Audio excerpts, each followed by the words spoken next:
Cyber నిపుణులు రాత్రిపూట దృశ్యాలను మరింత స్పష్టంగా మార్చడానికి సంఖ్యా విశ్లేషణ పద్ధతులను ఉపయోగించారు.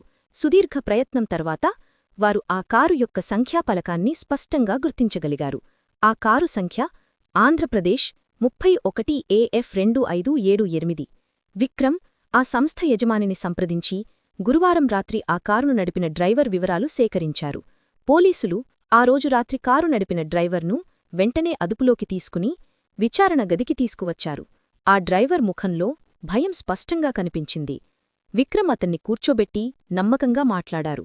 ఆ డ్రైవర్ కేవలం ఒక అద్దెకారు డ్రైవరని, అతడు చేసిన నేరం ఏమీ లేదని, కాని అతడు గురువారం రాత్రి ఎవర్ని ఎక్కించుకున్నాడు, ఎక్కడ దింపాడు అనే విషయం నిజం చెప్పాలి, ఈ కేసులో అతడు అతి ముఖ్యమైన సాక్షి అని వివరించారు. డ్రైవర్ మెల్లగా వణుకుతున్న స్వరంలో ఆ రోజు జరిగిన సంఘటనను వివరించడం మొదలుపెట్టాడు.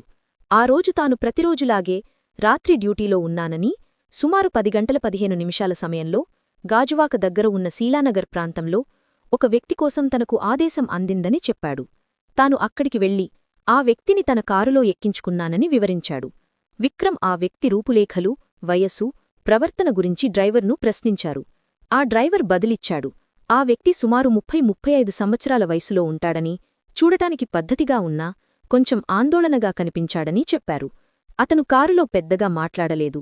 మాట్లాడినా చాలా మెల్లగా, జాగ్రత్తగా మాట్లాడాడని వివరించాడు. అద్దెకారులో ఎక్కడానికి ముందు అతను తెలియని మొబైల్ ఫోన్ సంఖ్య నుంచి తనకు ఫోన్ చేశాడని, అందుకే తనకు కొంచెం అనుమానం వచ్చిందని చెప్పాడు. ఈ సంఖ్య దొరకగానే దర్యాప్తులో ఒక అతిపెద్ద మలుపు తీసుకుంది. విక్రమ్ వెంటనే వాహన నమోదు కార్యాలయం ఆర్టీఓ అధికారిని సంప్రదించి ఆ సంఖ్యకు సంబంధించిన యజమాని వివరాలు సేకరించారు.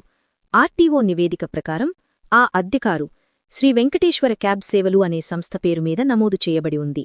ఇంకా ఉంది. నిశీది హంతకుడు ధారావాహిక 20వ భాగం త్వరలో